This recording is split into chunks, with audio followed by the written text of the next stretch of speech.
नहमदुहु व नुसल्ली व नुसल्लिमु अला रसूलिहिल करीम। बाज़ अहबाब मुझसे बार बार सवाल कर रहे हैं कि सैटेलाइट टाउन वाले आपके मदरसा का क्या मामला और कज़िया है।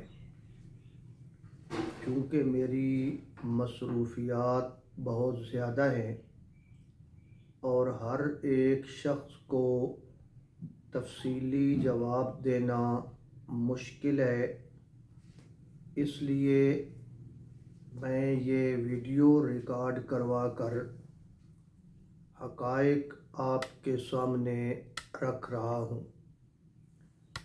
ये कुरान मजीद मेरे सामने मौजूद है और मैं अल्लाह तबारका व तआला को हाजिर नाजिर जानकर ये गुफ्तगू कर रहा हूँ। ये जगह हज़रत वालिद साहिब मौलाना बशीर अहमद रहमहुल्लाह ताला के एक मुक्तदी हाजी मोहम्मद अमीर नाइच मरहूम ने 1966 में मस्जिद ईदगाह अहले सुन्नत वल जमात बराए फाज़ले देवबंद के नाम से हिबा की थी, बल्कि इसका इंतकाल भी करवा दिया था। ये मेरे सामने फ़र्द मौजूद है। ये कीवट नंबर 843 है और खतूनी नंबर 1793 है।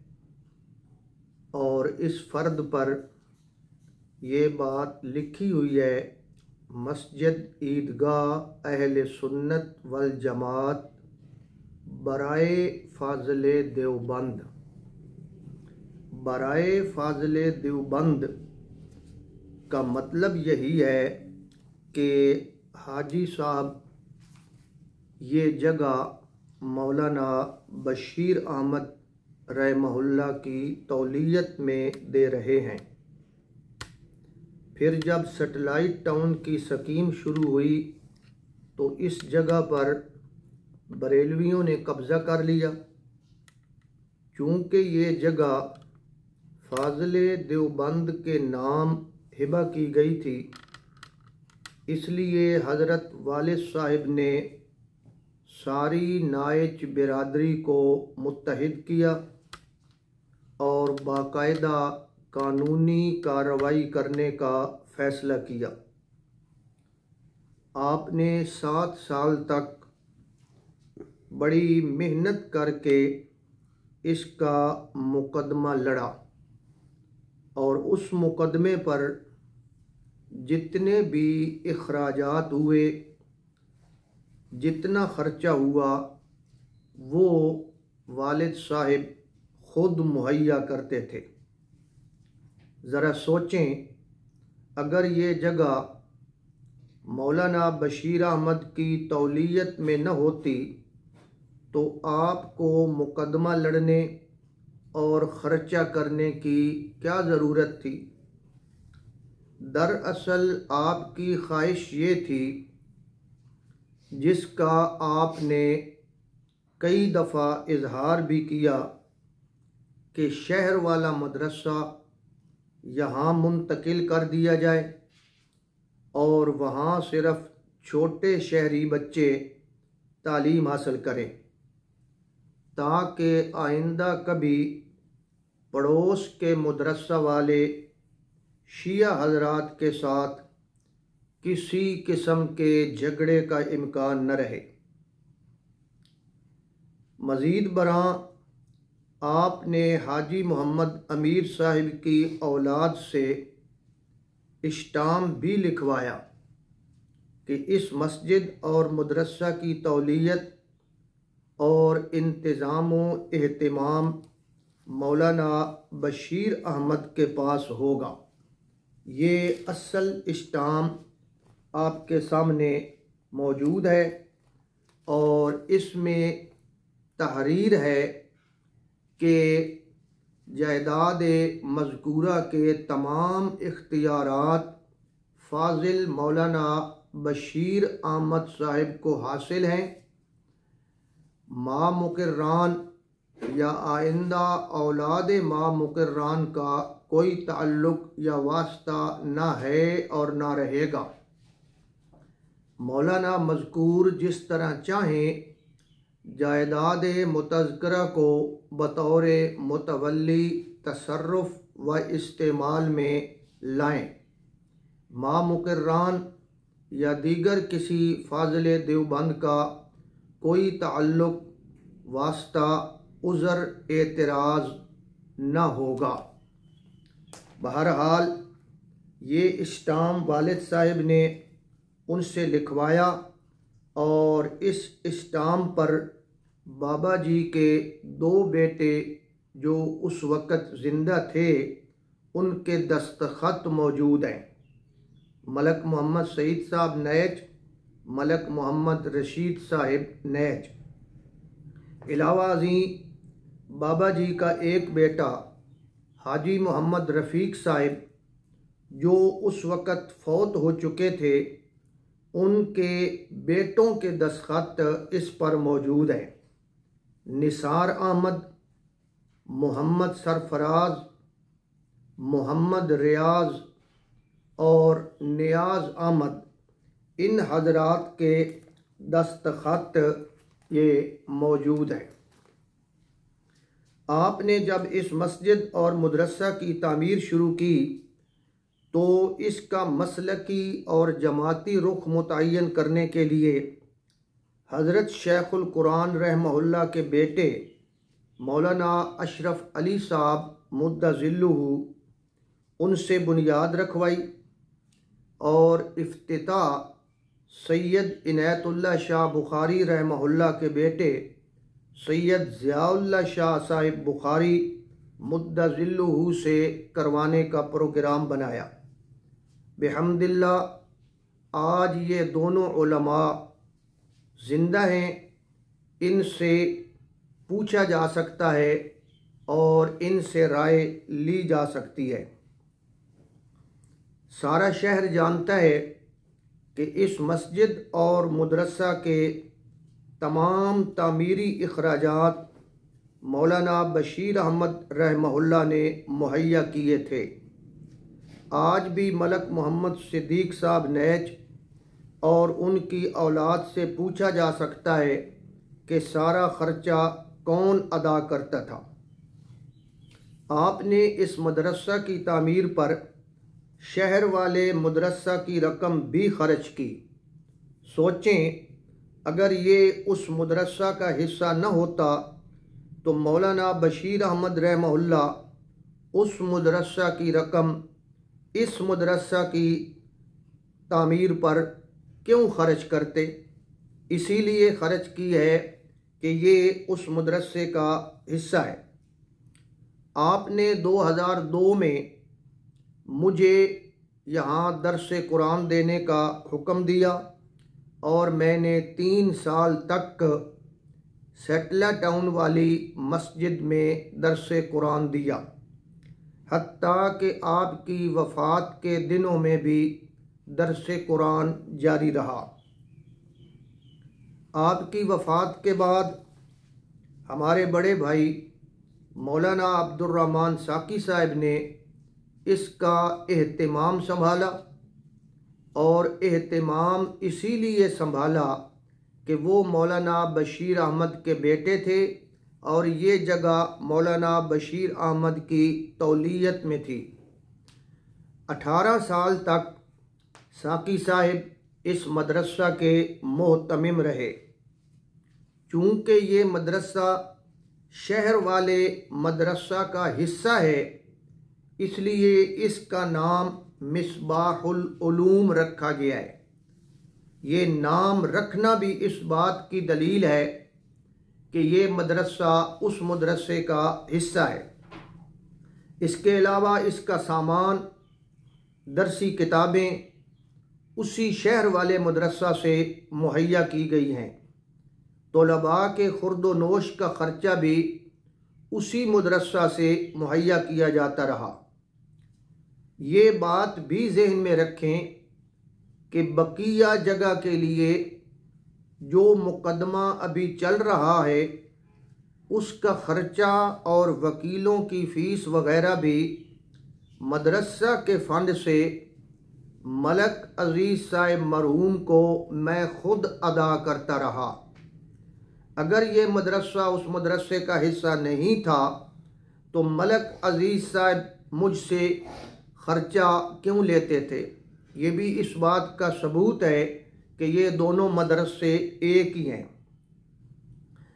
और आज भी मदरसा के कतबों पर, मदरसा के बोर्डों पर मौलाना बशीर अहमद का नाम मौजूद है और सरपरस्ती के लिए मौलाना अशरफ अली का नाम मौजूद है। ये आप देख सकते हैं, ये मदरसे के बाहर जो लिखाई हुई है उसके ऊपर इस मदरसे का बानी मौलाना बशीर अहमद का नाम लिखा हुआ है और ज़ेर सरपरस्ती मौलाना अशरफ अली साहब का नाम लिखा हुआ है। इसी तरह मदरसा के अंदर एक बोर्ड लगा हुआ है, उसके ऊपर भी बानी मदरसा मौलाना बशीर अहमद रहमहुल्लाह का नाम लिखा हुआ है। इसी तरह संगे बुनियाद, उस पर भी मौलाना बशीर अहमद का नाम लिखा हुआ है और मौलाना अशरफ अली का नाम भी लिखा हुआ है। संगे बुनियाद पर यह भी लिखा हुआ है कि ये मदरसा और मस्जिद दोनों आपस में मुल्हक हैं, मुल्हिका करके लिखा हुआ है। बहरहाल मेरा मौक़िफ़ ये है कि ये मदरसा इस मदरसे का हिस्सा है। सन 2020 में उलमा के मशवरा से मैंने वहाँ दर्स कुरान शुरू किया जो दुरूसुल ईमान के नाम से किताबी शक्ल में मौजूद हैं। ये दुरूस हैं 90 दुरूस जो मैंने उस मदरसा के अंदर दिए और आज ये किताबी शक्ल में मौजूद हैं और पूरी दुनिया बल्कि खाना काबा तक मौलाना मक्की रहमहुल्लाह ने भी इस पर अपनी राय लिखी है। तो ये किताब जो है मौजूद है। अगर मैंने कुरान व हदीस से हटकर दुरूस दिए हैं तो मेरे सामने आएँ और मेरे साथ बेशक बात करें, मैं जवाब देने के लिए तैयार हूँ। इसके अलावा मैंने उस मदरसे के अंदर माहाना जुमा भी शुरू किया और वहाँ जमाती इजलास भी रखे, ख़त्म नबुव्वत का कोरस भी रखा और सेमिनार वग़ैरह भी वहाँ मुनक़िद किए। साकी साहब की वफ़ात के बाद महल्ला के कुछ लोगों ने इस मदरसा का इल्हाक़ वहदतुल मदारिस से खुफिया तौर पर अपने नाम करवा लिया और ख़ुद इस मदरसा के मोहतमिम बन गए। हालांकि इसका इल्हाक़ पहले से मौजूद है, बल्कि रजिस्ट्रेशन भी मौजूद है। ये उस मदरसे का इल्हाक़ है जो अभी तक चल रहा है और वो मदरसा वफाकुल मदारिस के साथ मुल्हक है। इसी तरह ये उस मदरसा की रजिस्ट्रेशन है, इसका नंबर है KB/677 और ये रजिस्ट्रेशन भी अभी तक चल रही है। ये मदरसा पहले से रजिस्टर्ड भी है और वफाक के साथ मुल्हक भी है। मेरा मौक़िफ़ ये है कि मौलाना बशीर अहमद रहमहुल्लाह के कायम करदा इस इदारा के साथ ये बहुत बड़ी ज़्यादती की गई है। दोनों मदरसे इकट्ठे हैं, नाम भी एक है, बनाने वाले मौलाना बशीर अहमद साहब वो भी एक हैं, नज़रिया और जमात भी एक है। ये इल्हाक पर इल्हाक करवाना, यानी पहले इल्हाक है उसके ऊपर इल्हाक करवाना, और रजिस्ट्रेशन पर रजिस्ट्रेशन करवाना, पहले रजिस्ट्रेशन है उसके ऊपर नई रजिस्ट्रेशन करवाना, ये हठधर्मी और ज़्यादती के सिवा कुछ नहीं। ये बात सारी दुनिया जानती है कि अब जो हजरात मदरसा के सरपरस्त और मोहतमिम बने बैठे हैं वो ना तो आलिम दीन हैं और ना ही वो लोग मदरसा चलाने का तजर्बा रखते हैं। अलावा अज़ीं ये हजरात मौलाना बशीर अहमद रहमहुल्लाह के साथ मजहबी और एतिकादी लिहाज से सख्त इख्तिलाफ रखते थे। मौलाना बशीर अहमद रहमहुल्लाह का अकीदा दुरुस्त नहीं समझते थे, इसीलिए उनके पीछे नमाज और जुमा वगैरह भी नहीं पढ़ते थे। इसलिए मौलाना बशीर अहमद रहमहुल्लाह के कायम करदा इदारे पर इनका कब्ज़ा करने का कोई हक हासिल नहीं है, बल्कि इनकी अपनी ज़मीनें और प्लाट मौजूद हैं जहां मदरसा बना सकते हैं। मैं चूँकि मौलाना बशीर अहमद रहमहुल्लाह का हकीकी बेटा होने के अलावा उनका इल्मी वारिस और जानशीन भी हूँ, मुस्तनद आलिम दीन भी हूँ और साबका मदरसा भी चला रहा हूँ, इसलिए मैं अपने वालिद साहिब की ख्वाहिश के मुताबिक इसका इंतज़ाम और एहतिमाम संभालने का अव्वलीन हक रखता हूँ। बस मेरा गुनाह सिर्फ ये है कि मैं इस शहर में अकेला हूँ, मेरी यहाँ कोई बिरादरी नहीं है। वालिद साहब भी कहा करते थे और मैं भी कह रहा हूँ, जो कि हज़रत लूत अलैहिस्सलाम ने कहा था, लौ अन्नली बिकुम कुव्वतन औ आवी इला रुकनिन शदीद। मैं अब अल्लाह ताला से ही मदद की दरख्वास्त और फरियाद करता हूँ। अश्कू बस्सी व हुज़नी इलल्लाह उफ़व्विज़ु अमरी इलल्लाह रब्बि अन्नी मग़लूबुन फ़ंतसिर रब्बना इफ़्तह बैनना व बैन क़ौमिना बिलहक़्क़ि व अंत खैरुल फ़ातिहीन। ये मुख्तसर अंदाज में मैंने आपके सामने हक़ाइक़ रख दिए हैं। आप हजरात से भी दुआ की दरख्वास्त है। शुक्रिया।